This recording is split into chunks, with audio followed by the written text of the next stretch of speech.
शास्त्री द्वितीय वर्ष का छात्र। जैसा कि सभी को विदित है, आज का हमारा विषय है नव भारत के निर्माण में नारियों का योगदान। तो मनुस्मृति में कहा गया है, यत्र नारीस्तु पूजन्ते रमन्ते तत्र देवता, अर्थात जहाँ जहाँ नारी की पूजा होती है वहाँ सर्वत्र देवता निवास करते हैं। मैं आपको प्राचीन काल से लेकर के चल, जब से हमारा देश आजाद हुआ उधर से अभी तक की दशा को मैं बताना चाह रहा हूँ। जब हमारे देश संविधान का निर्माण हुआ, संविधान निर्माण की समिति में 15 महिलाओं का योगदान था और किसी भी देश के संविधान में इतनी महिलाओं का योगदान आज तक नहीं था। संविधान निर्माण के समय में महिला को मतदान देने का अधिकार दिया गया। किसी भी संविधान में महिला को मतदान देने का अधिकार इससे पूर्व में नहीं था। भारत एकमात्र ऐसा देश था जिसमें महिलाओं को मतदान देने का अधिकार दिया गया। इसी के क्रम में श्रीमती इंदिरा गांधी जी ने, जिनको लेडी आयरन मैन के नाम जाना जाता है, उन्होंने महिला की दशा दुर्दशा को एकदम बदल करके रख दिया। प्राचीन काल से जो चली आ रही थी कुरीतियां, उनको नष्ट करने का कार्य किया। श्रीमती इंदिरा गांधी जी ने प्रत्येक महिला के को सशक्त कराया, सक्षम बनाया और दिखाया कि महिला भी देश चला सकती है। पहले लोग महिला को घर चलाने का ही एक समझते थे। इसी के क्रम में चाहे वह राजनीतिक क्षेत्र हो, विज्ञान का क्षेत्र हो, अनेक जिस प्रकार के भी क्षेत्रों की बात की जाए, महिलाओं का योगदान संपूर्ण रहा है।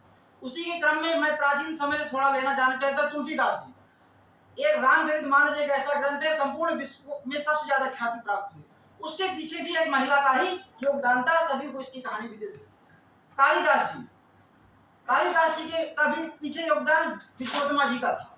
इसी प्रकार से अनेक आदि गुरु शंकराचार्य, उनकी माता जी ने इस प्रकार की उनको शिक्षा दी कि बचपन बाल्यकाल से ही उनको धार्मिक शिक्षा प्रदान हुई और आज संपूर्ण भारत में सनातन संस्कृति का ध्वजवाहक बने। इसी प्रकार वीर सावरकर हो, चाहे जो भी हो, सभी लोगों ने कि उनकी पृष्ठभूमि माता की ही रही, अर्थात एक नारी की रही। जब किसी पुरुष को पढ़ाया जाता है तो केवल एक पुरुष पढ़ता है, बहुत सारे प्रतिभागियों ने कहा।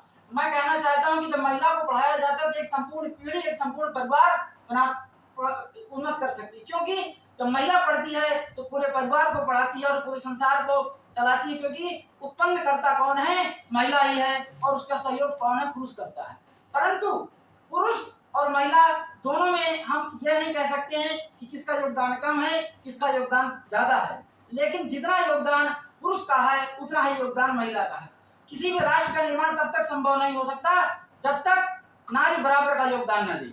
इन्हीं सब बातों के साथ मैं अपनी बात को विराम देना चाहता हूं। अर्थात कहने का मेरा आशय है, प्रत्येक क्षेत्र में, प्रत्येक जगह पर महिलाओं का उतना ही योगदान है जितना कि पुरुषों का है। चाहे सम्मान की बात हो, प्रतिष्ठा की बात हो, और यहाँ तक कि सेनाओं, किसी ने सोचा नहीं था कि भारतीय सेनाओं में महिलाओं का योगदान होगा। अवनी चतुर्वेदी जी को आपने सुना, पहली महिला फाइटर प्लेन उड़ाया उन्होंने। कभी किसी ने नहीं सोचा था कि महिला कोई फाइटर प्लेन उड़ा सकती है, और उसने सिद्ध कर दिया कि महिला भी फाइटर प्लेन उड़ा सकती है।